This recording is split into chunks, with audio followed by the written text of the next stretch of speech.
Yaxchilán, Pomoná, Moral Reforma, Plazuelas en Guanajuato en el centro occidente, Tancama en la Sierra Gorda de Querétaro y en el sur de Campeche con el arqueólogo Iván Sprites.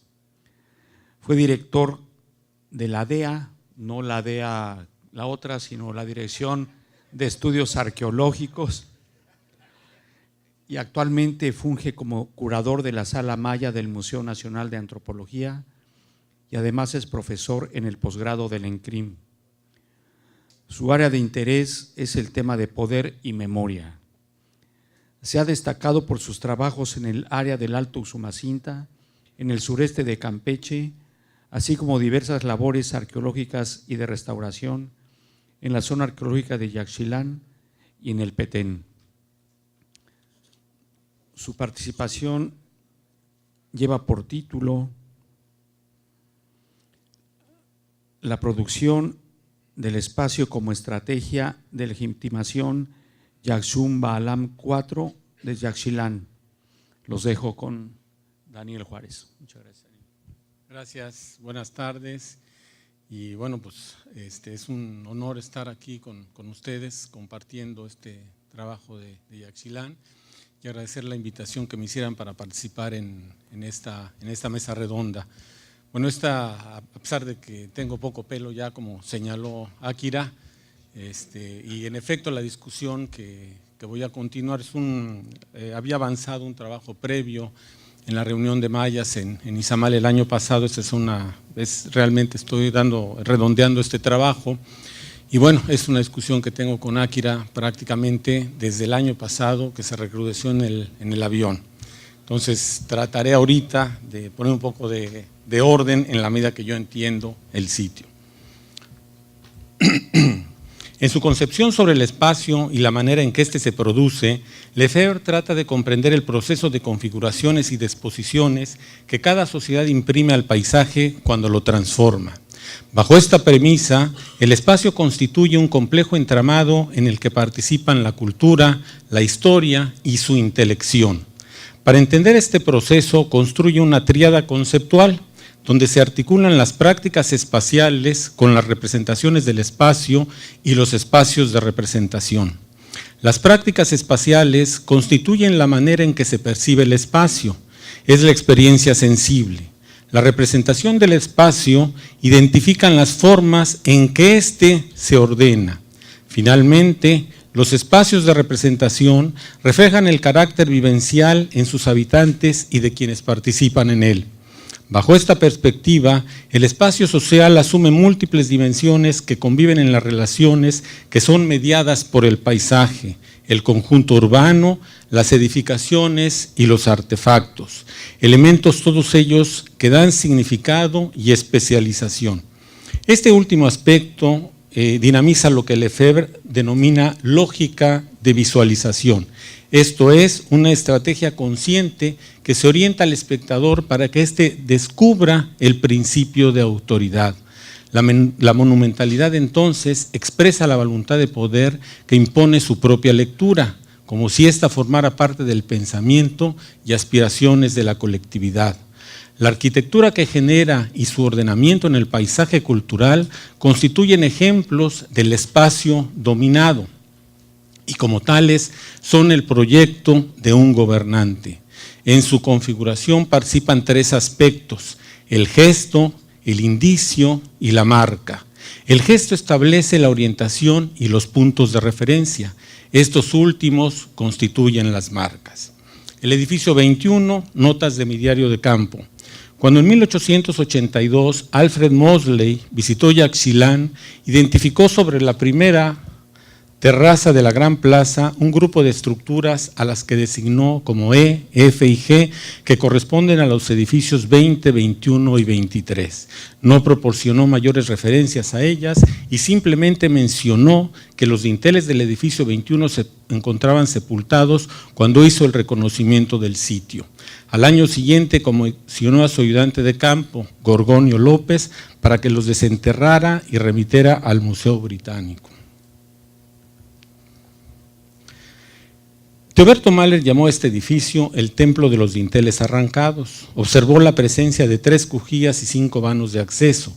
También advirtió que la fachada oeste de la crujía central contaba con un vano adicional, aunque este se encontraba tapiado. Agregó que los dinteles en las fachadas laterales permanecían en su lugar, no así los de la fachada principal, que fueron extraídos y aserrados para retirar la cara labrada. Al iniciar de la década de los años 70, Gerd Kircher reprodujo los planos de Mahler en su formato original, 54 por 44 centímetros. En cuanto al edificio que nos ocupa, propuso su reconstrucción hipotética, dado que la cubierta se encontraba colapsada, definiendo la planta general y parcialmente sus características formales. Fue en diciembre de 1983 cuando iniciamos la intervención del edificio 21. Tras concluir la exploración de las fachadas, comenzamos el retiro de escombro al interior de la crujía central.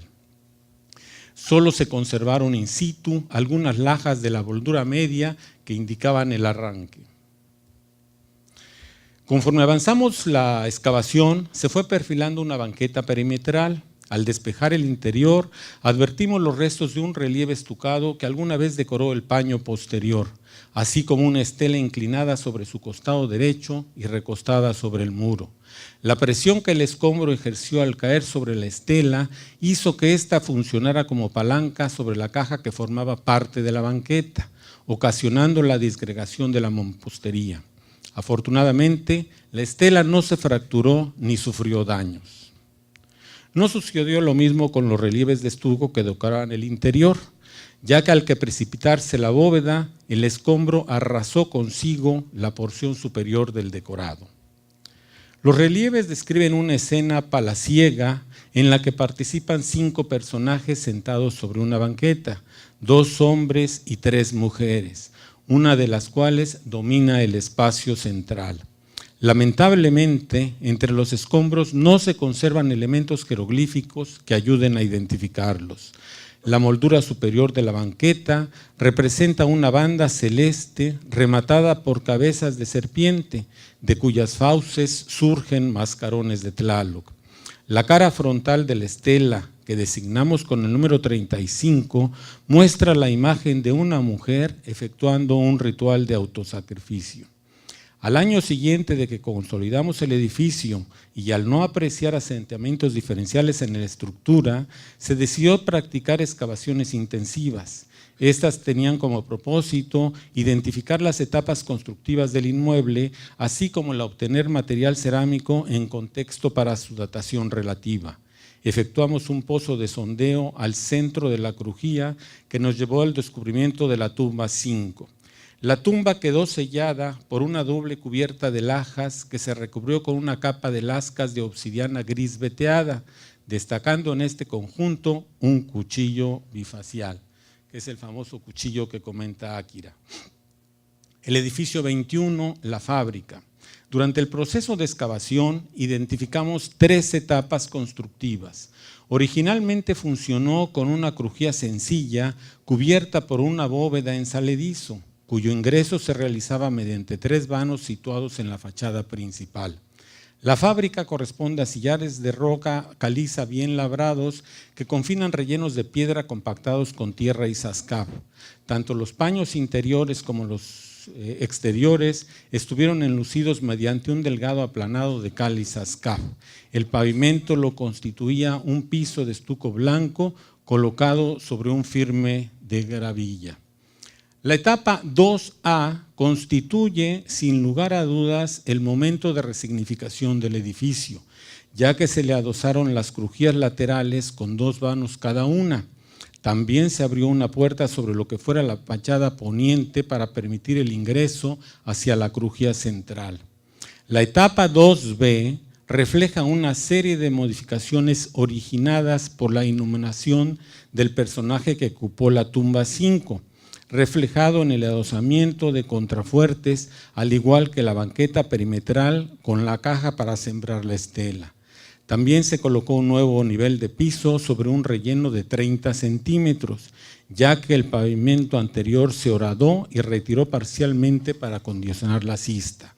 La obra se complementó posteriormente con los relieves de estuco que decoraron el muro posterior. Con el paso de los años, estas modificaciones y la incorporación de los dinteles 15, 16 y 17 provocaron fallas estructurales y asentamientos diferenciales que ocasionaron grietas y el alabeo en algunos muros. Por ello, la etapa 3A obligó a colocar un muro perimetral con poco más de 50 centímetros de ancho, a manera de cincho para confinar el edificio, lo cual incluso obligó a tapar los vanos laterales. Todo parece indicar que la esquina sureste del edificio no logró estabilizarse, razón por la cual durante la etapa 3B se le adosaron hasta 2 muretes sobre lo que fuera la fachada oriente de la primera etapa y un muro más para reforzar el exterior. Pese a ello, la estructura terminó colapsando.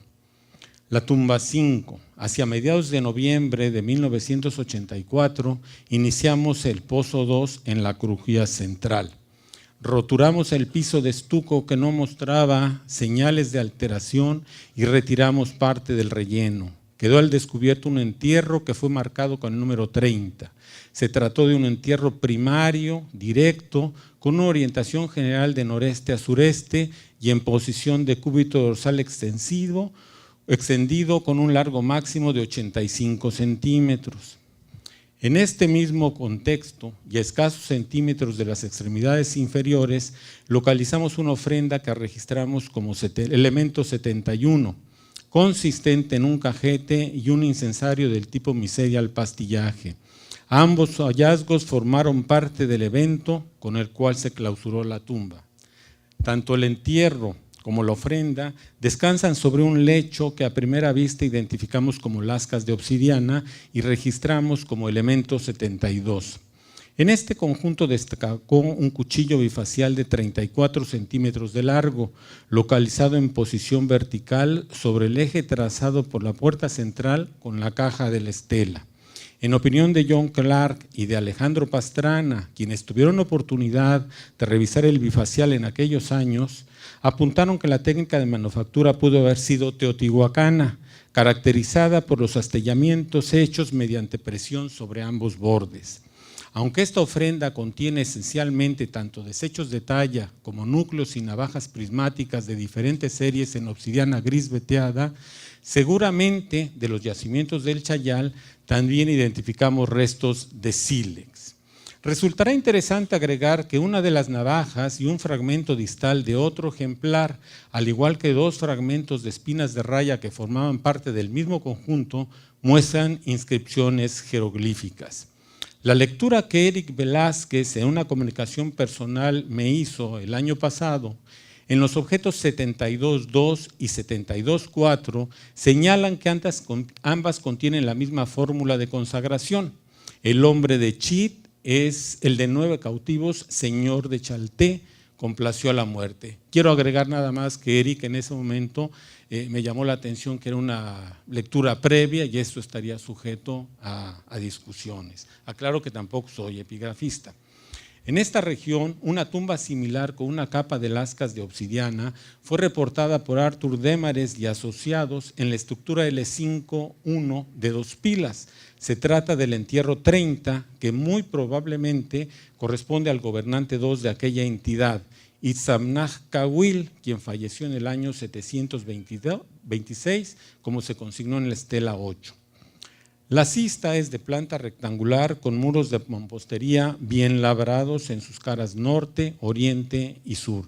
Esta última aloja un pequeño nicho. La cara poniente está indicada por un núcleo de piedra sin consolidar.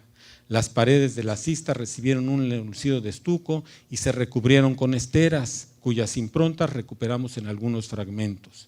El cuerpo del individuo se colocó en posición de cúbito dorsal extendido y dispuesto en eje oriente-poniente. 2 lotes con garras de jaguar indican que el fardo funerario descansó sobre una piel de jaguar. El ajuar de la tumba consta de 76 objetos: navajas prismáticas, espinas de raya, cuentas y orejeras de piedra verde, agujas de hueso, valvas de espóndilus y cerámica. Entre estas últimas destacan 5 platos del tipo águila anaranjado, variedad no especificada, 10 cuencos del tipo Bats polícromo crema, variedad Bats, 2 platos sopilote negro manchado, variedad de inciso y decorados con pseudoglifos. Quiero aclarar que los cuenquitos del tipo Bats polícromo son muy característicos de la zona de Yaxchilán y de su pequeña área de influencia. La señora Chan Lem, como me hizo llamar la atención Marielena Vega Villalobos sobre el nombre de la señora Icráneo, que también conocemos como Estrella Vespertina, que es la madre de Pájaro Jaguar. Desde la propuesta de Tatiana Proskuriakov, después las lecturas de Matthews, posteriormente Simon Martin, Nikolai Grub y la propia María Elena, entre otros investigadores, todos señalaron que la proclamación de Yakshum Balam IV como gobernante de Yaxchilán se registró en la estela 11, indicada por el intercambio de bastones con su padre Kokaj Balam II en el año 741. 5 días después, acompañado por su madre Uchamlem, una de sus consortes, Mut Balam, originaria de Iwitz o Zapote Bobal, realizaron un autosacrificio para invocar a la serpiente Visión bajo el mismo ritual practicado por Cabal Shok en el dintel 24. La oblación de su madre quedó consignada en la estela 35. Las lecturas epigráficas al corpus de Yaxchilán coinciden en señalar que Kokaj Balam II nunca la mencionó entre sus inscripciones. En las estelas 10 y 11 se reconoce a la madre de Yakshum Balam como, reconoce su madre. La estela 10, originalmente situada frente al edificio 39, registró la fecha 742 en una celebración previa a la muerte de Kokaj Balam. Sabemos lo problemático que implica establecer con precisión la datación en que se colocaron los monumentos, que no necesariamente debió coincidir con las fechas registradas o incluso con las de su dedicación. Sin embargo, resultará interesante señalar que en la caja donde se plantó la estela 10 se depositó una ofrenda de navajas de obsidiana gris veteada, similares a las que sellaron la tumba 5. La lectura de Matthews para la estela 35 indica que en el 741 la madre de Yakshum Balam invocó a la serpiente Visión y dejó en claro su maternidad. Este gobernante participó al menos en 3 ceremonias relacionadas con la serpiente Visión que fueron registradas también en los dinteles 39 y 14. 2 dinteles más mencionan a su madre, el 32 y el 53. En ambos, fechados según Matthews para el 697, la retrataron acompañando a Kokaj Balam para testificar su relación conyugal. En su configuración arquitectónica, el edificio 24 está definido por 3 crujías, una de las cuales, la central, aloja un altar. Todo indica que se trata de un monumento funerario. Los dinteles que coronan los vanos consignan el deceso de 4 personajes. El dintel 27, el de la señora Pakal, madre de Kokaj Balam, el del propio Kokaj Balam y el de su consorte Cabal Shok. Es importante señalar que en este edificio localizamos la tumba 4, cuya identidad del personaje allí sepultado desconocemos hasta el momento. El dintel 28 solo registra a su madre. El dintel 15 del edificio 21, como señaló Matthews, describe una ceremonia de serpiente visión que practicó Wak Halam Chan Ahau de Motul de San José. Y aunque se indican 2 posibles fechas para el evento, consideramos que la que gira alrededor del 755 es la correcta dada su posible relación con la segunda etapa constructiva del edificio. El dintel 16 registró la fecha 752 para conmemorar la captura llevada a cabo por Yakshum Balam IV sobre un personaje identificado como vasija invertida. Ya se ha discutido sobre esto. El dintel 17 muestra a Yakshum Balam IV con su consorte Mut Balam, ambos en autosacrificio por el nacimiento de su hijo, acaecido en el 752. Estos dinteles establecen un interesante paralelismo narrativo con los del edificio 23 que involucran a Kokaj Balam y a Cabal Shok. Cuando Tatiana Proskuriakov analizó las inscripciones de Yaxchilán, una de sus interrogantes giró en torno al largo periodo que esperó Yakshum Balam IV para asumir el poder en Yaxchilán.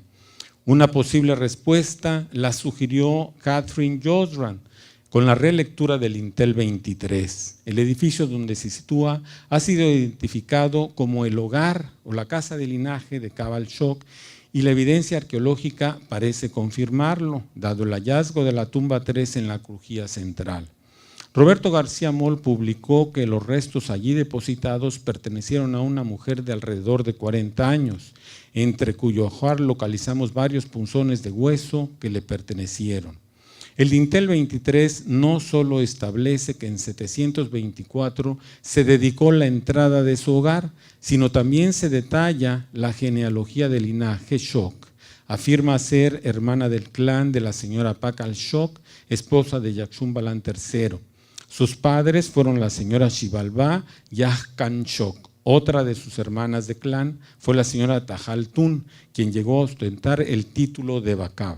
No obstante, el dato más revelador es que pudo haber sido la madre de un personaje llamado Ahtsik Shok, a quien pudo haber procreado con Kokaj Balam II y por tanto el legítimo heredero al trono. La pregunta que surge es ¿por qué no aparece en los registros del sitio? Una posible respuesta parece estar en dos pilas, donde el gobernante 4 registró la captura de sus adversarios, entre las que destaca en el escalón 2 de la escalera jeroglífica 3 la referencia a un señor Shok de Yaxchilán. Josran sugiere que este personaje pudo haber sido el hijo de Cabal Shok, cuya captura y sacrificio debió ocurrir en el 745, 3 años después de la muerte de su padre. Resulta difícil confirmar esta hipótesis, primero porque Josran trabajó sobre fotos y dibujos del escalón que se encontraba erosionado, lo que le dificultó observar los detalles. En segundo lugar, porque se robaron esta pieza y aún desconocemos su paradero. Todo indica que los signos de Ahtsik Shok fueron y aún son adversos. Es evidente la exigencia que ambos gobernantes se enfrentaron para legitimar su entronización, ya que requirieron la mediación de una mujer estrechamente vinculada con la línea dinástica al primer círculo en el poder. Por otra parte, ambos edificios representan los hogares o las casas de linaje, es decir, el espacio familiar. La pregunta que surge es, ¿por qué se legitimó así la estructura de poder? Max Weber postuló que cuando la legitimación del gobernante, siguiendo los cauces del carisma hereditario, no es nítida, ese carisma debe ser refrendado a través de otro poder carismático, y ese solo puede ser un poder hierocrático. En efecto, esta es la imagen que Kokaj Balam II y Yakshum Balam IV reflejaron en su programa iconográfico. Ambos tuvieron que refrendar su liderazgo como guerreros carismáticos y confirmaron su autoridad a través de la manifestación de lo divino. Cabe mencionar que el propio Weber estableció una distinción entre poder y autoridad, donde la autoridad es el poder legitimado. En este sentido, quizás resulte oportuno recordar que solo los monumentos incorporados a los edificios 23 y 44 fueron labrados en vida de Kokaj Balam II. El resto de las inscripciones donde se le menciona fueron comisionados bajo el patronazgo de su hijo. El edificio 42 lo construyó Yakshum Balam IV en la pequeña Acrópolis, donde colocó los dinteles 41, 42 y 43. Este constituye el gesto y la marca, como propone Lefebvre, de su presencia, al orientarlo en eje con el edificio 33. No me ponga nervioso, porque ya quiera me puso nervioso. En los dinteles lo vemos acompañado por su consorte Guajalam Chanahau Kantok Wayib, este último, sin lugar a dudas, el más importante de sus guerreros, y Mut Balam, otra de sus consortes. Al igual que en el edificio 21, incorporó una banqueta donde eventualmente estuvo sembrada una estela. Todo indica que la sucesión de Yakshum Balam IV fue ilegítima, obligándolo a desplegar un amplio programa mediático que contempló la construcción de una nueva historia para Yaxchilán, la cual lo vincularía con la línea dinástica. David Lowenthal señaló que una de las funciones de la memoria consiste en adaptar el pasado para manipular el presente a través del recuerdo selectivo.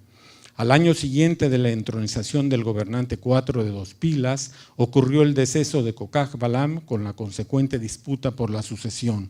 Así se inauguró la década del interregnum y durante este lapso no se erigieron monumentos con inscripciones. Mientras tanto, Yakshum Balam IV parece haber urdido una compleja red de complicidad con sus influyentes vecinos. Alrededor del 745 estalló una confrontación con Dos Pilas cuyo resultado fue la enigmática muerte de Agtzik Shok, presuntamente el hijo de la señora Cabal Shok. Curiosamente, 4 años después, se menciona la presencia de un personaje, Yoad Balam de Yaxchilán, en la corte de Piedras Negras, quien asiste para la celebración del primer Katún del gobernante IV. Finalmente, tras la muerte de la señora Cabal Shok, ya sin obstáculos en el camino, Yakshum Balam IV ocupó el sitial de Yaxchilán en el año 752. Inició entonces la reconfiguración de la ciudad, se incorporaron dinteles y estelas como testimonio de su legitimidad. Consideraciones finales. Para David Lowenthal, la visión del pasado entre las culturas orales se sitúa en el dominio de los antepasados, lo que les permite renovar su existencia en el presente. Esto explica parcialmente el despliegue mediático dirigido por Yakshum Balam IV, fincando tanto en los rituales como en la iconografía para legitimar su autoridad. Lefebvre anotó que en el espacio absoluto se articulan los aspectos políticos y religiosos. Son lugares sagrados donde se despliegan templos, palacios, monumentos conmemorativos y funerarios, el cual generalmente se nos presenta nítidamente definido. En el contexto del paisaje cultural, el conjunto urbano y la arquitectura fueron el escenario para teatralizar el poder. Su estructuración jerárquica se revela en las construcciones, genera la centralidad geométrica y simbólica que configuran la textura espacial, concentrada en puntos bien definidos como los santuarios y los tronos. Es por ello que se eligió como escenografía el edificio 33, el 23 y el 21. Podríamos aventurar que la tumba 1, localizada en 1978 bajo la estalactita o estela 31 dentro de una covacha, bien podría contener los restos del fundador del linaje dinástico de Yaxchilán. El edificio 23 aloja los restos de Cabal Shok y Kokaj Balam II, mientras que los del 21 bien podrían pertenecer a la madre de pájaro jaguar. Es decir, este espacio fue concebido como lugar de memoria para generar la legitimidad demandada. Las tumbas constituyen espacios luminosos a través de los cuales se refuerzan los mecanismos de poder y su representación. Sabemos que tras el largo silencio entre el último gobernante conocido para Yaxchilán durante el Clásico temprano, Kinish Tabak, asociado con la fecha 526, no se conocen registros epigráficos sino hasta 681 con Kokaj Balam. Más allá del hiatus que caracterizó al siglo VI en las tierras bajas del centro, este hiatus lo alcanzó Yaxchilán hasta el último cuarto del siglo VII. Es probable que al interior del sitio las pugnas entre linajes lograron alcanzar cierto acuerdo con el matrimonio de la señora Cabal Shok, aunque persistieron las diferencias. Al morir Kokaj Balam II, un guerrero carismático, la precaria estabilidad volvió a fracturarse. Al parecer, el linaje de Gran Cráneo se inclinó en favor de Yakshum Balam IV, quien rápidamente estableció alianzas con otros linajes influyentes en Piedras Negras y Dos Pilas. De ser correcta nuestra interpretación y apoyados en la lectura de Josran, se provocó un conflicto para eliminar a Agtzik Shok, el presunto heredero al trono. Yakshum Balam IV se presentó en Piedras Negras como Yoad Balam, el fundador del clan. Cabe recordar, como apuntó Marshall Salins, que el decanato genealógico del clan cónico es la primera ley de rango que se mantiene en todo el grupo. En este, los individuos del mismo linaje están separados por su distancia con el fundador, de tal manera que Yakshum Balam IV se asumió como el propio fundador. Sabemos que la gran producción de monumentos con inscripciones fueron patrocinadas por Yakshum Balam IV e incluso muchos fueron restaurados y reescritos bajo su mandato, como fue la Estela 27. El propio Salins nos recuerda que el clan constituye una unidad de descendencia de carácter putativo, donde la condición de miembros se prueba por parentesco y no necesariamente por descendencia. Yakshum Balam IV construyó su propia línea de sucesión para reclamar el trono en momentos de gran tensión con sus vecinos. Estas vías de alianza fueron el matrimonio justamente para vincularse con el linaje influyente, en este caso con el de su madre, con Waktum y Wakcham Chanahau, ambas de Motul de San José, Mut Balam de Zapote Bobal. En este apoyo participó también lo que estamos considerando que es el tío de su consorte, Icanto Guayil, su sajal. Para honrar la memoria de su madre y apuntalar al linaje, se remantizó el modesto edificio 21 sobre la misma terraza del 23. Quizá emulando el carácter funerario del 24, se incorporaron también los edificios 73 y 89.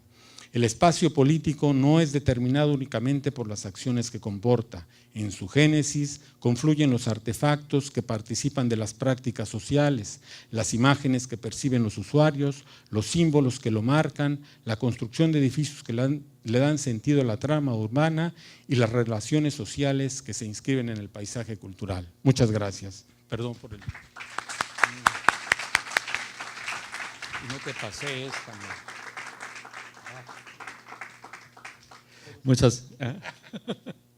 Muchas gracias, Daniel.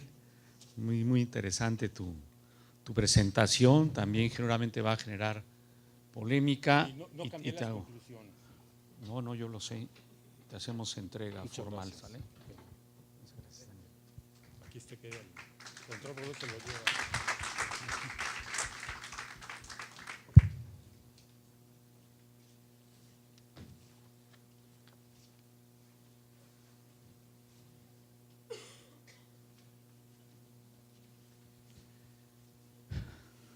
Bueno, hacemos cambios de personificadores para que no haya dudas y continuamos con la presentación de Rogelio Rivero Chong. Paisaje ritual, espacio sagrado y geometría sagrada en la Acrópolis Sur de Palenque. Rogelio Rivero es arqueólogo por la Escuela Nacional de Antropología e Historia y restaurador por la Escuela Nacional de Conservación, Restauración y Museografía. Ha realizado cursos en gestión y políticas culturales y cooperación para el desarrollo con la Organización de Estados Iberoamericanos, la UAM, CENART y el Centro de Altos Estudios Universitarios de la Universidad de Girona. Se ha desempeñado como director en Teotihuacán y Tajín, sitios de patrimonio mundial, en donde aplicó estrategias de gestión que permitieron establecer políticas públicas en materia de conservación del patrimonio cultural. Ha coordinado diversos proyectos de conservación arqueológica, como el de la recolocación de la lápida de Pacal, trabajo que le valió mención honorífica en los premios INA 2011, y el proyecto de conservación del templo de Quetzalcóatl en Teotihuacán, con financiamiento de la World Monuments Fund. Participó con el arqueólogo Arnoldo González en la apertura de la Cámara de las Pinturas del Templo 20 y ha realizado investigación y conservación en Palenque desde hace varios años. Ha dictado conferencias sobre conservación arqueológica en diversos foros nacionales e internacionales. Ha sido profesor de la ENA y de la ENCRIM. Recientemente participó en la evaluación de daños en los templos afectados por los sismos en los estados de Oaxaca y Morelos. Dejamos la voz a Rogelio.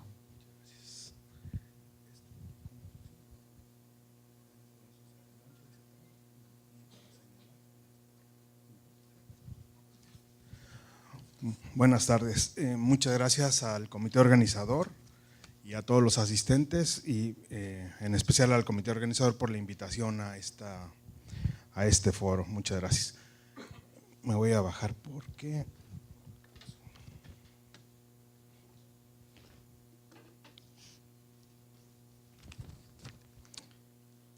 Bueno, ustedes saben, este es el sitio de Palenque, es el manchón de selva que queda de Palenque, ya no es mucho. Este es el plano de Barnhart.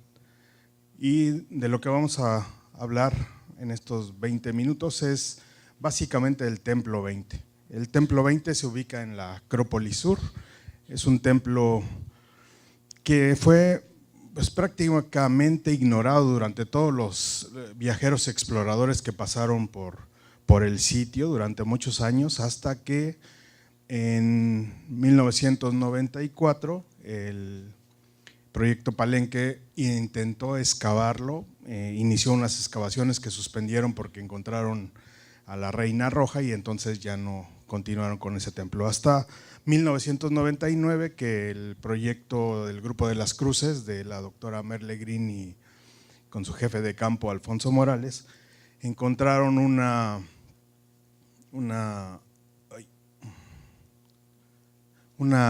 cámara con muros pintados, ¿no? Hasta ese momento fue que se le tomó importancia a este templo, porque incluso en las exploraciones durante mucho tiempo se dibujaba y se hacían croquis del área central, pero no de la Acrópolis o no hasta donde estaba el Templo 20, ¿no? Aunque Mosley fue el primero que lo registra con su ingeniero topógrafo que traía, realmente no le tomaban importancia por el grado de destrucción en el que se encontraba y en el que se encuentra incluso al día de hoy.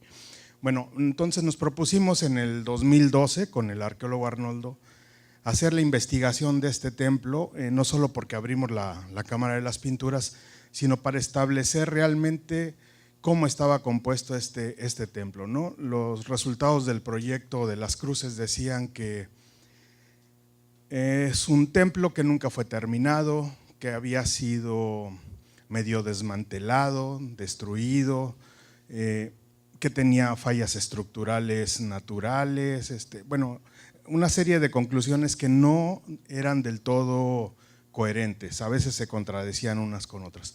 Entonces nos propusimos hacer la investigación del sistema constructivo y la secuencia constructiva de este templo, cosa que nos llevó a algo mucho mayor y que es la riqueza de estos resultados que les voy a presentar, ¿no?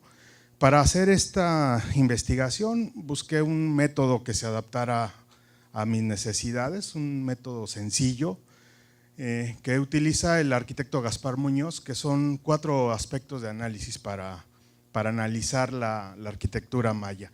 Es un método muy sencillo y por sencillo no me funcionó del todo, pero empezamos con la tecnología constructiva, la tipología funcional, la estética formal, que en este caso no la vamos a utilizar ni la utilizamos, y el contenido simbólico. Es como un método sencillo para aproximarse de manera inicial a la arquitectura, pero no para profundizar en su conocimiento. De tal manera que cambiamos algunos de los aspectos por la teoría arquitectónica del arquitecto Christian Norberg Schulz, un arquitecto de los años 50, que tiene una teoría bastante complicada y bastante profunda para los aspectos arquitectónicos, ¿no?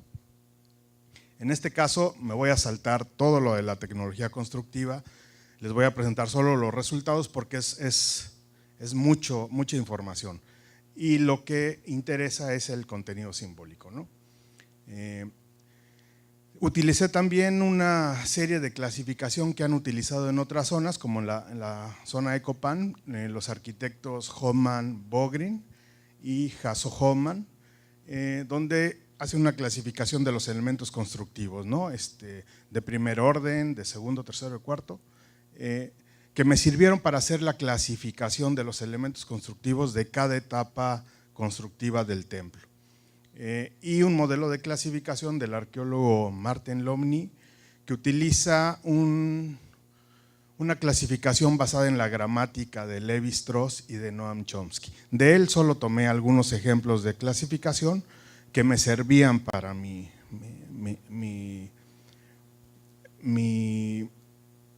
análisis clasificatorio de elementos constructivos, ¿no?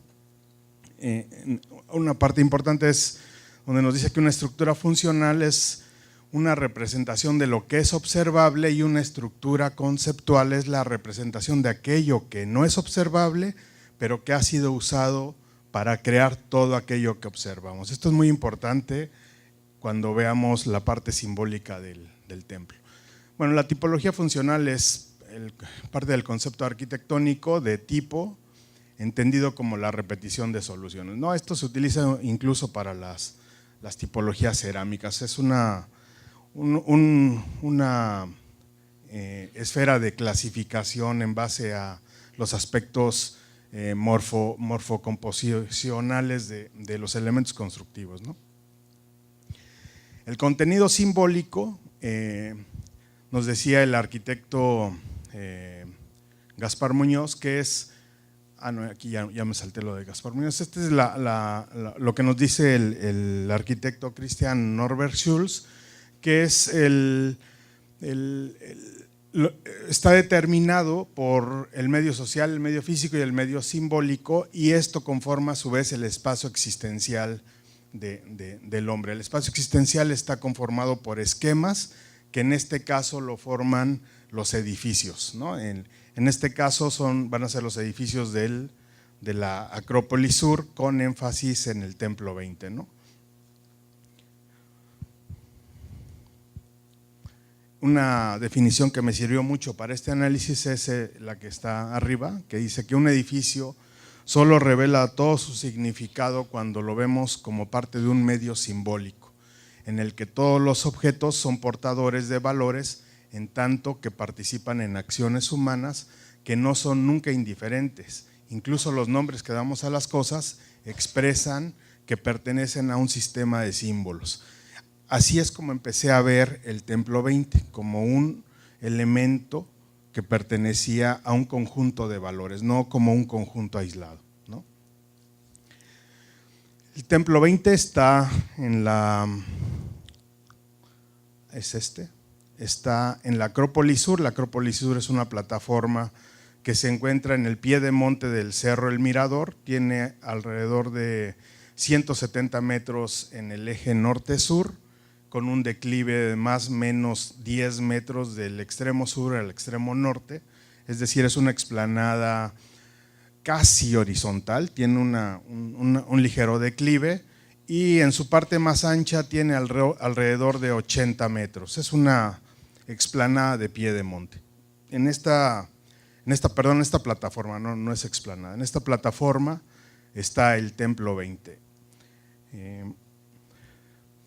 Esta es la fachada oeste del Templo 20, es uno de los edificios más altos de Palenque, junto con el templo, bueno, ahora el Templo de las Inscripciones, son de alrededor de 20 metros de altura, dependiendo de qué lado sea de donde medimos, pero tienen más o menos 20 metros de altura cada picacho, ¿no?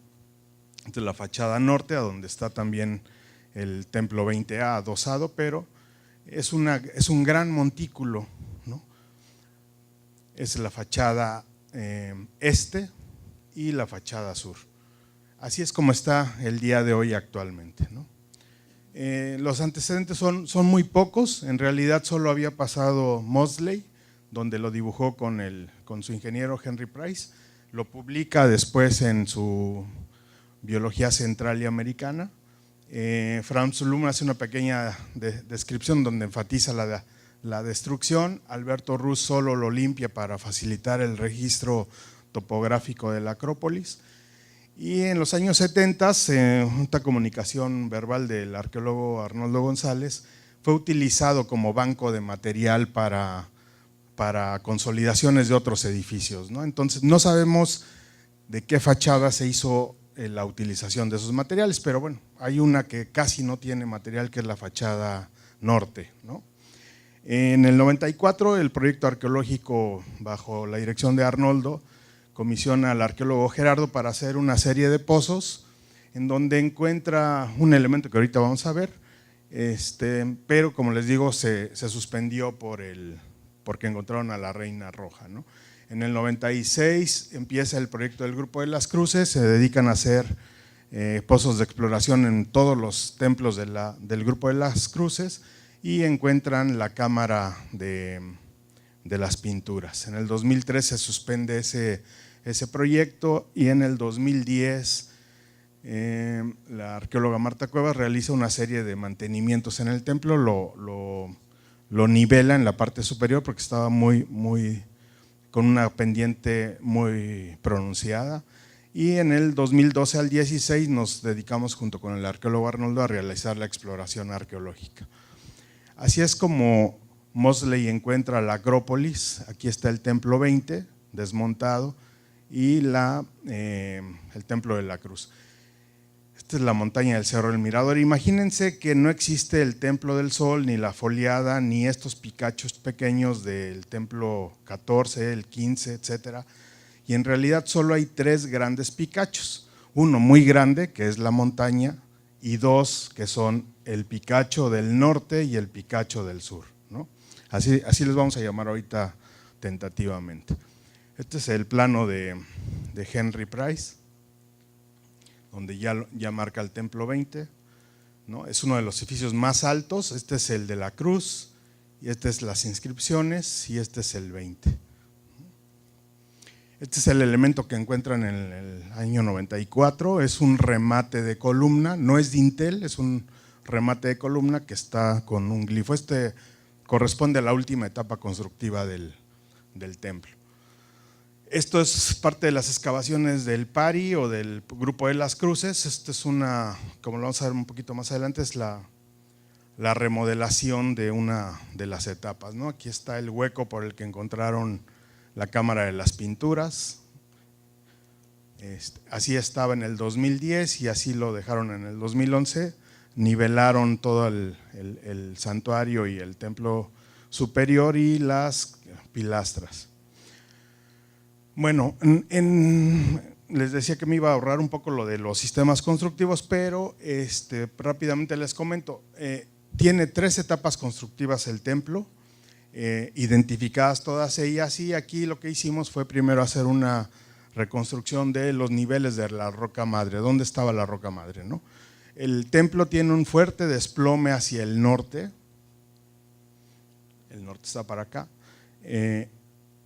que se pensaba que aquí terminaba la roca madre y que por eso había un desplome, porque habían fallado los sistemas constructivos. No necesariamente, ahorita vamos a ver por qué. Pero este es el perfil de la roca madre, ¿no? Esta es la fachada sur, esta es la fachada este, la fachada sur, es decir, la roca madre no forma todo el cuerpo basal del templo, tiene un adelgazamiento en la parte superior, forma un picacho también, ¿no? Y en ese picacho encontramos restos de una protoplataforma.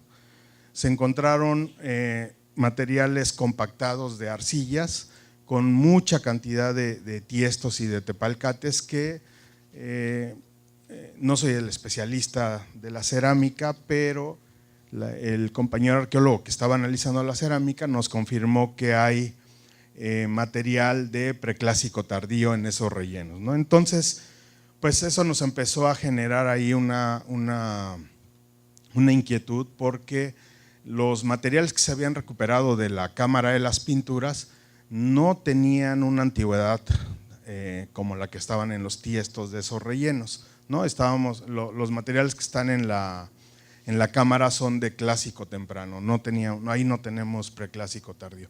Entonces, al hacer los sondeos y al determinar los niveles, encontramos esta protoplataforma de materiales arcillosos compactados, cubiertos con un preestuco. No era una mezcla de estuco propiamente, sino era una arena amarilla que después de analizarla es piedra de agua molida y con la que se forró esta protoplataforma. De estos son escasos restos los que quedan, porque las modificaciones posteriores la destruyeron, ¿no? Así está la roca madre, los restos de la protoplataforma. Esa protoplataforma fue cubierta por la primera etapa constructiva formal, la más antigua, es la Sub-T2, llamada Sub-T2, y es una plataforma de 25 metros de largo por 14 de ancho, que sustenta 3 cuerpos escalonados y con un faldón en la fachada oeste. Esta es como una típica construcción del preclásico tardío para las zonas del Petén, donde tienen estos 3 cuerpos escalonados sobre plataformas con faldones. Algunas veces se han encontrado esquinas remetidas o esquinas redondeadas, como en Nacbe. Aquí no encontramos las esquinas redondeadas, son esquinas bastante pronunciadas, y eso fue lo que cubrió la protoplataforma y es la primera etapa constructiva del templo. Aquí está más cerca. Todo esto que está como piedra, aquí es lo que está dibujado original de excavación. Este es un dibujo reconstructivo desde la fachada sur de cómo fue esa plataforma. Es una plataforma de 14 metros sobre la parte media alta del picacho de roca madre que sustentaba 3 cuerpos escalonados, un faldón y las escalinatas en la fachada este viendo a la montaña del Cerro El Mirador, ¿no? Aquí empezamos a preguntarnos, bueno, ¿quiénes hicieron esta montaña y quiénes usaron esta montaña? Esta es la esquina noroeste de la primera plataforma del templo. Aquí está la otra entrecalle y estos son los 3 cuerpos. Este es relleno, el cuerpo está de este lado, aquí. Es una mampostería burda, son piedras sin carear, tienen una cara natural con argamasa de lodo con un poco de cal en las juntas, con una entrecalle con un estuco también muy incipiente, pero ya tiene cal, ¿no? Y son rectos y no tiene ninguna característica de las que caracterizan a Palenque, no tiene moldura basal, no tiene cornisa, etcétera, ¿no? Son paramentos rectos. Esta etapa fue tapada por la siguiente etapa que va a tener un cambio radical en los sistemas constructivos. Se cubre esa etapa con cajones constructivos hechos a través de una especie de contrafuertes, de piedras acomodadas de manera perpendicular desde la plataforma hasta el tercer cuerpo y rellenos con piedra en medio de estos 2 cajones. Los cajones estaban más o menos a cada 2 metros de distancia uno de otro. En el relleno se ve aquí la unión de esos cajones constructivos, ¿no? Aquí se ve la otra unión. Esta es la fachada norte. En la fachada norte es una de las más destruidas del templo, pero aún así se pudieron identificar estos cajones constructivos.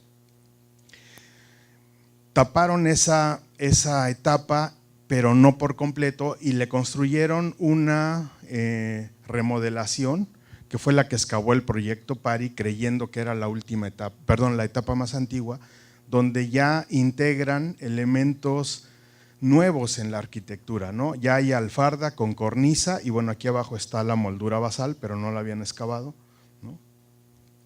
Escalones con sillares tallados, son sillares, ya no es una piedra burda sin cara o con una cara natural, son sillares tallados por los 6 lados, que eso implica un aumento en el trabajo horas hombre, porque no es lo mismo sacar una piedra con un solo corte de la cantera que tallar por las 6 caras las piedras.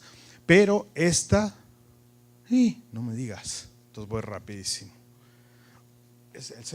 Él se comió el tiempo.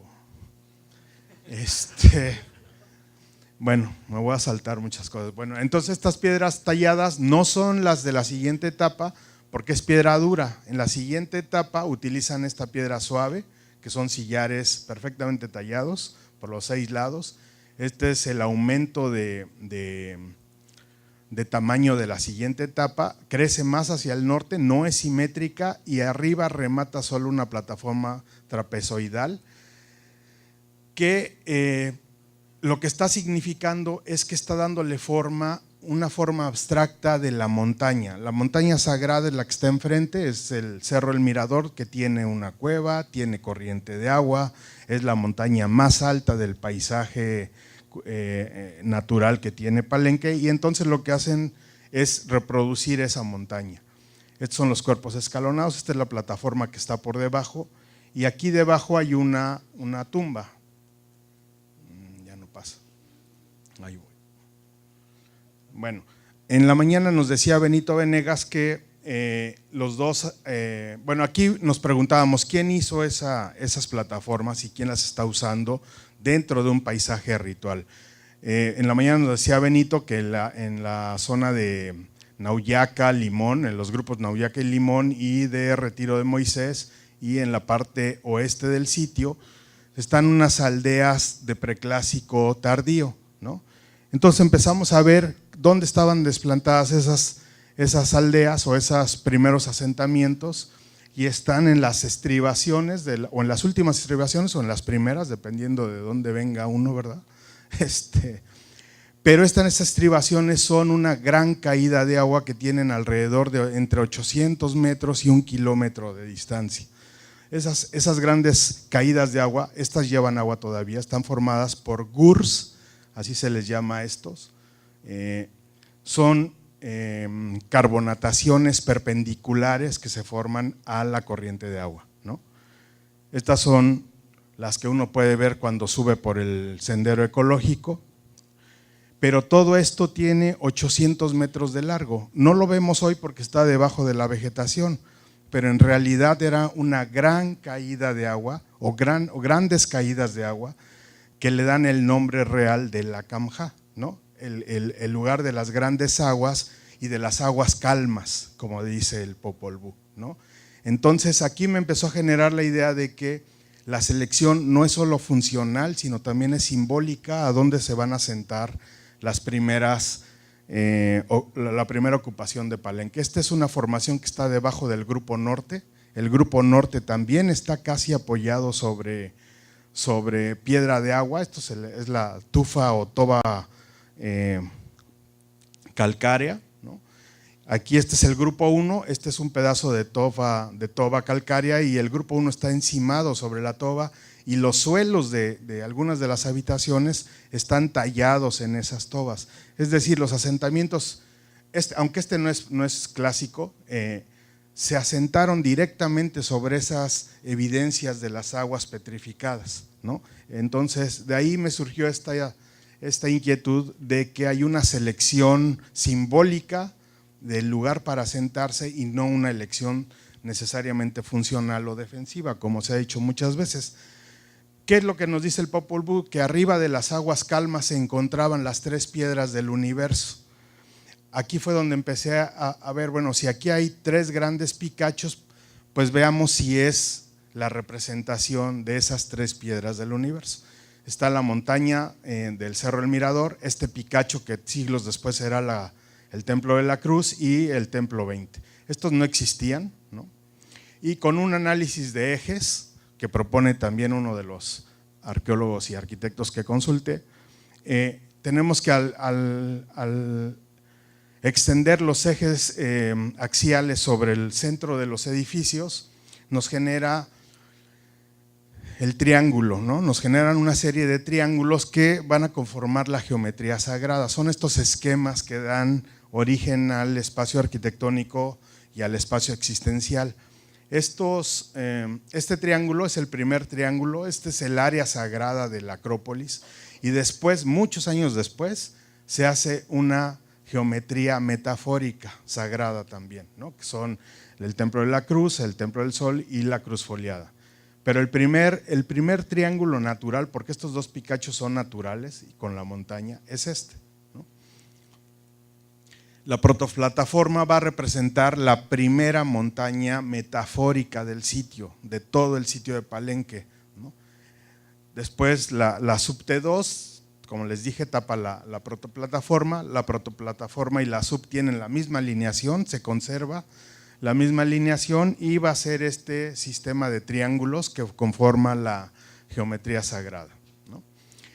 En la etapa que les dije que construyen con sillares bien tallados, todas las fachadas están con sillares bien tallados, excavan en la roca madre una caja, excavan este espacio directo en la roca madre de más de 7 metros por 4 de ancho, donde colocan, esta es la fachada sur, ¿no? Esta es la roca madre, la caja que excavan, donde construyen el complejo funerario de la Cámara de las Pinturas, ¿no? Así es como se encuentra el complejo funerario dentro de esta caja. Esta caja está excavada en la roca madre. Tiene una altura más o menos regular y está determinada adentro porque toda la bóveda está pintada en rojo menos el quinto y sexto escalón que está en blanco. Eso marca el nivel de la roca madre y el nivel del supramundo. Es decir, adentro, con las evidencias iconográficas, podemos saber dónde está la roca madre, dónde está el inframundo y dónde está el supramundo, ¿no? Este es el sistema constructivo de la cámara, el psicoducto como axis mundi, que eso es muy importante, en la montaña sagrada el axis mundi se convierte en la conexión entre el cielo y la tierra. El templo 20 se convierte así en la montaña sagrada metafórica de Palenque, en la primera montaña, va a haber dos después. Esta es la fachada de la tumba con una línea negra y una cornisa con una tela, ¿no? Esa línea negra también estaba en el sarcófago de Pacal, ¿no? Aquí está la huella, lo que marca el umbral y la entrada al inframundo, también está en la fachada, está muy perdida, ¿no? Tiene los muros pintados con 5 personajes en un lado, 4 del otro. En el muro norte no hay está muy destruido, ¿no? Ahí está el textil. Y bueno, la geometría sagrada y el triángulo sagrado. Y esta es la parte importante, denme 2 minutos para concluir con esto. Es en un alineamiento de ejes. Empecé a tirar ejes del templo 20 hacia todos lados, en ejes axiales, y los que coincidieron fueron todos los templos del Grupo Norte.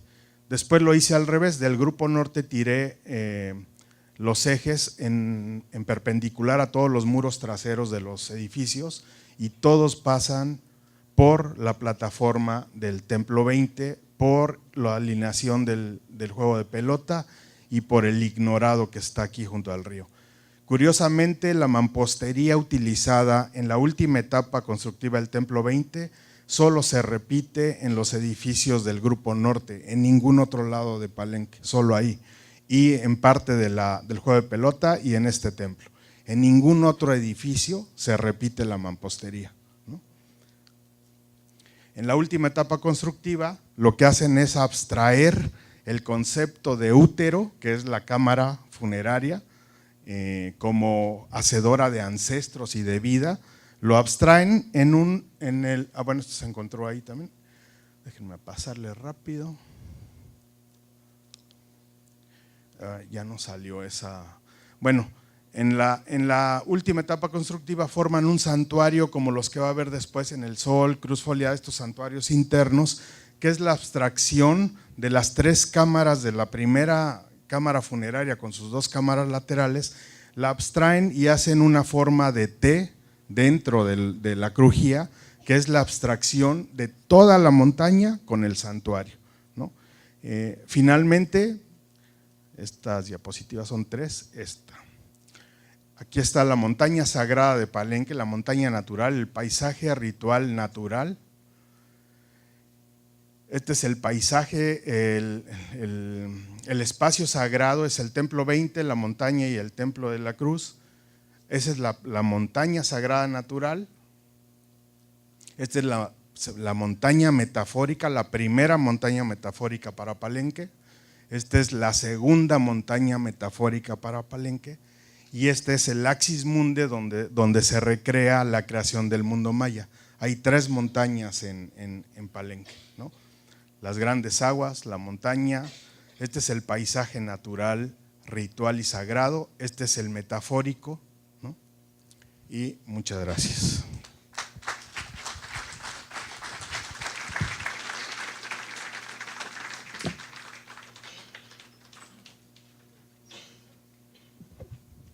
Muchas gracias, Rogelio. No te vayas, vamos a pasar una sesión de preguntas y respuestas. Te doy tu reconocimiento y ya ven que como moderador soy muy barco, ¿no?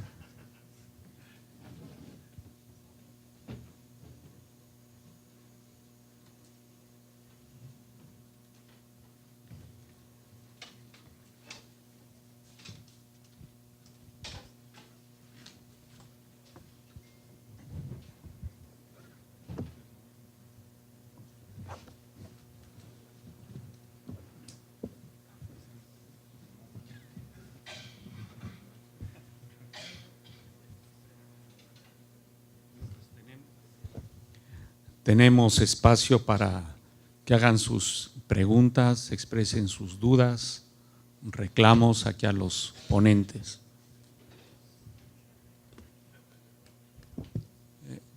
¿Akira? Ah, caray.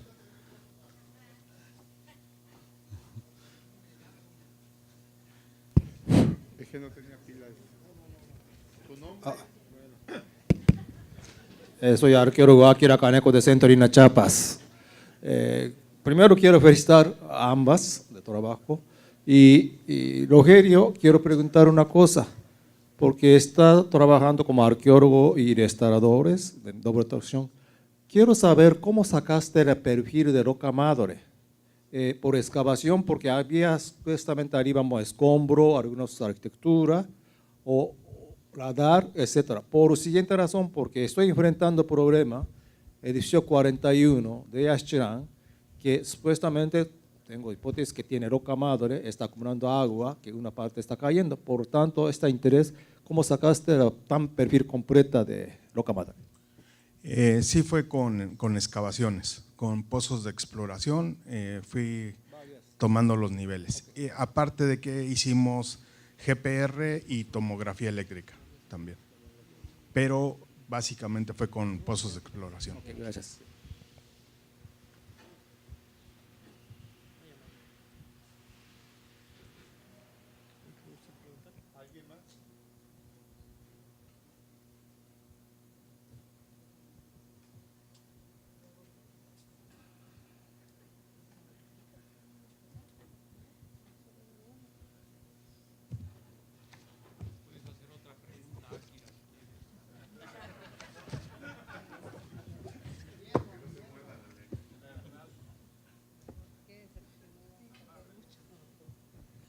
Yo le quería decir a Akira que las dos ponencias magníficas en mi opinión, pero en particular, Roger, alguna vez platicamos de este último alineamiento que me parece muy interesante porque además son estructuras contemporáneas, las del Grupo Norte también son del clásico temprano, ¿no? Como lo comentó pues, Alejandro y está Gaby, ¿no? Hay estructuras, o sea, las estructuras del Grupo Norte. Pero otro detalle que quizás por la prisa que no lo mencionaste es justamente ese paso que tienen esas visuales por el juego de pelota. Y me acordé, creo que ya te lo he dicho en alguna ocasión, pero quisiera también compartirlo con los asistentes, es que una observación interesante de Steve Houston es que los juegos de pelota parece que en algunas ocasiones están alineados con estructuras funerarias, que sería justamente un caso interesante en relación con el 20 y el juego de pelota de la ciudad. No sé, tú si piensas que es así o tienes otra idea. Bueno, lo que sí me queda claro con esos alineamientos es que los resultados de esta cuestión simbólica son resultados del análisis de los sistemas constructivos. No utilicé ni epigrafía ni iconografía, solamente análisis constructivo, sistemas y materiales, y eso me llevó a conocer estos alineamientos, ¿no? Por eso les decía, la mampostería utilizada en el Templo 20, en la última etapa, no se repite más que en el Grupo Norte, en una parte del juego de pelota y en el ignorado, en ningún otro edificio. Hay un pedacito, unos pedazos de esa mampostería en la fachada este del palacio, pero es más bien como piedra reutilizada, ¿no? No es un sistema constructivo generalizado. Yo lo que pienso ahí es que hay asentamientos que están manteniendo a la élite que hace uso de estos símbolos, que el espacio ritual es el Grupo Norte y el paisaje sagrado es la Acrópolis Sur y se mira hacia el paisaje sagrado, ¿no? El espacio de ritualidad es el Grupo Norte, ¿no?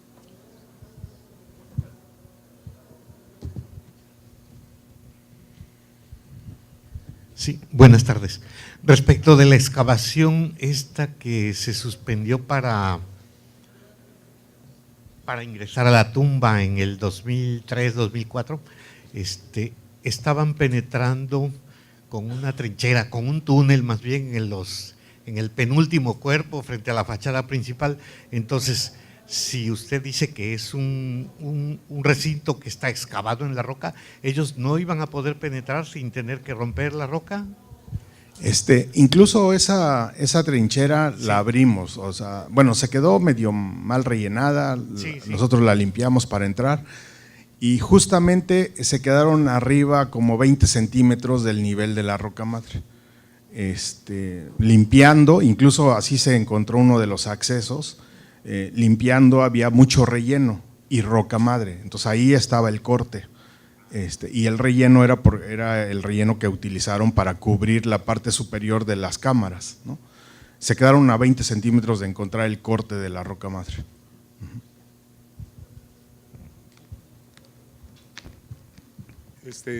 Dos preguntas, una para Daniel y otra para Akira. ¿En qué se parecen sus propuestas y en qué difieren y por qué?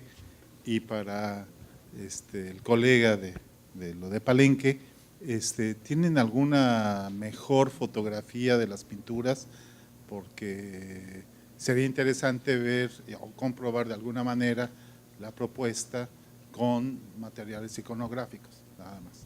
Gracias. Bueno, la diferencia con Akira justamente radica en entender un poco cuál fue el proceso de excavación, entender un poco el contexto, cómo se van configurando los edificios y los sistemas constructivos. O sea, Akira no consideró esta parte porque él no le tocó esta excavación. Él está partiendo solamente de la información que aparece en los informes. Entonces, si tú no tienes el seguimiento de una excavación, cómo están configurados los rellenos, cómo está configurada la estratigrafía o los sistemas constructivos, pues va a ser muy difícil entender todo el contexto. Aún, o sea, puedes hacer, o sea, como fue el caso con Akira, tenemos dos interpretaciones totalmente diferentes, independientemente si es o no el personaje del que estamos hablando, que en este caso sería la madre de pájaro jaguar. Pero yo creo que aquí el problema es entender los rellenos porque fue un poco la discusión que teníamos en el avión cuando veníamos camino a Palenque, era que el cuchillo había sido colocado posteriormente y que se había roto parte de ese piso, lo cual pues no funcionó así. O sea, estamos hablando que es un edificio que fue un edificio temprano, que fue en realidad resemantizado, resignificado, para dotarlo de otro carácter dentro de toda la estructura de poder de pájaro jaguar. Y eso es lo que le da carácter a este edificio, ¿no? Esas son las diferencias que yo veo. Sí, tenemos todo un estudio fotográfico de la cámara en alta definición, con luz ultravioleta, con luz rasante, con diferentes tipos de luz, pero se llevaría una ponencia completa a hablar solo de la pintura. Sí, pero por supuesto que sí. Y nada más rápidamente, los guerreros que están pintados ahí tienen exactamente los mismos atributos y de vestimenta, perdón, que los que están en la cámara de Pacal. Incluso todos los elementos de esa cámara están representados también en la cripta de Pacal, absolutamente todos. ¿Lo contesto yo? Porque realmente no soy ponente, pero me pidieron la explicación de Mario y quiero aclarar una cosa. El asunto de tumba 5, que fue excavado de piso 2 y taparon sellado piso 1, yo estoy de acuerdo con Daniel, o sea, no hay ninguna contradicción sobre esto, porque ya te dije, en principio, antes de venir, o sea, Ciudad de México, estuve pensando otra forma, ¿sí? Ofrenda intrusiva, pero estuve hablando, imagínate concentrando hoy, ¿tú qué piensas? ¿Tú? No, tú no eres. Así que convenció y que después hablé con Alejandro, Antonio, aquí está. Oye, ¿qué te parece eso? No, eso tiene razón Daniel, ya entendí, ¿sí? Por lo tanto, problema es siguiente, esto, como ya Daniel explicó, yo no participé de esta excavación, basando los datos, tanto publicados en catálogo y otras cosas. Y Daniel detalladamente que habló fase constructiva. De hecho, que yo tengo una pregunta para Daniel, pero eso, ¿no? Entonces, este sentido, de construcción de tumba 5, supuestamente 751, que cuando murió Amadore, no hay ninguna construcción de Daniel y yo. Ahora, ¿cómo interpretar la cuchilla grabada? Es otra cosa, porque esta es ofrenda, momento de 751. ¿Sí? Ese momento no había dinter 16, porque no había ocurrido esta captura, es lógico. ¿Sí? Ahora quiero preguntar a Daniel el siguiente, Dani Boy, y mostraste de varias fases constructivas. Entonces, construcción de la cista tumba 5 y la posterior ubicación de dinter 16 o varias dinteres más, ¿es casi contemporánea o posterior? Teoría posterior. No, evidentemente es posterior, porque tienen que pasar toda esta serie de eventos antes de colocar los dinteles. Precisamente por eso, o sea, se notó que el edificio empieza a presentar fallas estructurales porque están incorporando elementos que son posteriores a la fábrica original. Se agregaron no solamente los contrafuertes, sino un cincho hacia el exterior, justamente porque el edificio empezó a tener problemas estructurales. No se solucionaron que se agregan sobre uno de los paños 2 muretes más y para la última etapa se colocan una especie de contrafuerte hacia el exterior. O sea, seguramente el edificio se colapsó desde época prehispánica y además era un edificio que seguía teniendo importancia. Porque habría que recordar que justamente el elemento 60 lo excavamos en la parte posterior del edificio, es un plato sopilote negro manchado, estaba boca abajo, pero está como ofrenda al edificio. O sea, quiere decir que todavía el edificio tenía ese valor en la época prehispánica y se le coloca esa ofrenda, quizás poco después que se derrumba el edificio, se lo colocan como parte de una ofrenda. Ese es el único elemento asociado que tenemos al exterior. Ya no había forma de incorporarlo al edificio, sino que queda colocado en la parte, entre el escombro, en la parte posterior. Bueno, para quien esté interesado en la iconografía de la tumba, está en línea, en MesoWeb, el sitio del PARI, o sea que ahí lo pueden consultar, ahí lo pueden ver, no sé, creo que incluso hasta bajar. Y para la discusión esta de Yaxchilán, pues yo les sugiero tomarse una buena cerveza, ¿no? Juntos. Bueno, quizás ya puede ser mesa redonda, pero una vez te pregunto. ¿Tú, Pedro? Ahora, ¿pensaste, Daniel, que por movimiento, cambio de dinter superior a estructura, por eso hicieron el reforzamiento? ¿No podría pensar, para antes de cambiar dinter, que hicieron reforzamiento para no se cae el edificio? No, porque justamente los dinteles son muy posteriores a la fecha, inclusive del último dintel.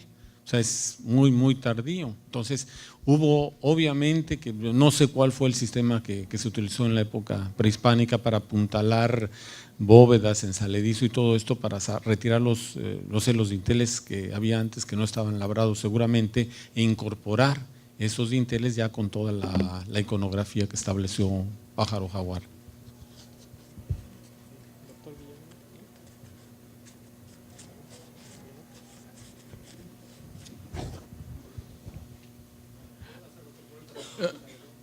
¿Quieres hacer otra pregunta, Akira? Ok. Entonces, bueno, vamos a pasar a la mesa redonda aquí en el salón contiguo en 5 minutos, ¿no? 3.